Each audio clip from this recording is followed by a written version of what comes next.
Safa Cicelo, la RADDHO, Amnesty Sénégal et la LSDH en voilà 3 organisations de défense des droits humains qui sont préoccupées par la grève observée par les travailleurs de la justice depuis le 15 juin 2020 et qui a entraîné la paralysie de fait de toutes les juridictions du pays. C'est pourquoi dans le quotidien LAS, ces organisations invitent l'État et le syndicat des travailleurs de la justice à reprendre les négociations pour mettre fin à cette grève qui a de graves conséquences sur le droit des citoyens à un service public de la justice continu et de qualité. Restons avec nos confrères du journal LAS qui se sont entretenus avec Aminata Touré, la présidente du Conseil économique, social et environnemental. Dans le débat passionné autour du déboulonnement de la statue de Faidherbe, l'ancienne première ministre Aminata Touré y jette son grain de sel, mais c'est pour endosser la position radicale de ceux qui pensent que les vestiges coloniaux doivent être rayés et remplacés par des symboles d'une Afrique libre,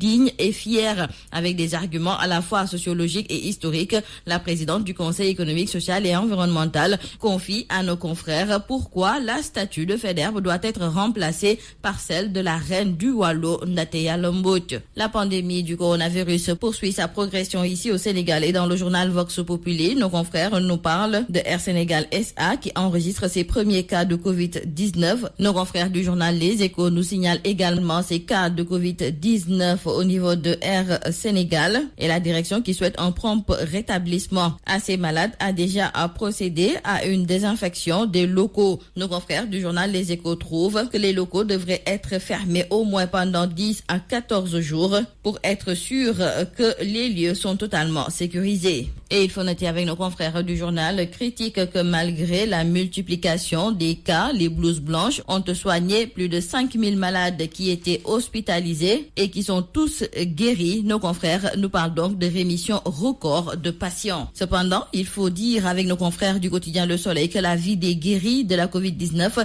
les cas contacts et leur entourage ont subi beaucoup de changements. Le coronavirus a créé un vide autour de la relation de confiance entre les ménages s'est mué en rapport de méfiance dans des quartiers où vivent ces personnes. Aujourd'hui donc, nos confrères du quotidien Le Soleil nous proposent tout un dossier sur la stigmatisation et considèrent que c'est une double peine des malades de Covid-19. Terminons par nos confrères du journal Libération qui nous fournit des éclairages concernant l'histoire de ces 6 gazelles de la réserve de Katané dans le Ranérou et qui ont été acheminées dans la réserve privée du ministre de l'Environnement et du Développement durable, Abdou Karim Sall. 3 de ces 6 gazelles sont mortes en cours de transport sur Dakar et les services du ministre Abdou Karim Sall interpellés soutiennent qu'il n'y a eu aucun conflit d'intérêts concernant l'acheminement de ces gazelles. Et toujours concernant cette affaire, nos confrères de Rewmi Quotidien trouvent que le ministère de l'Environnement a contourné le sujet et nos confrères du journal Libération d'ajouter que ces gazelles sont mortes lors du transport après d'horribles fractures. C'est tout à vos journaux et très bonne lecture.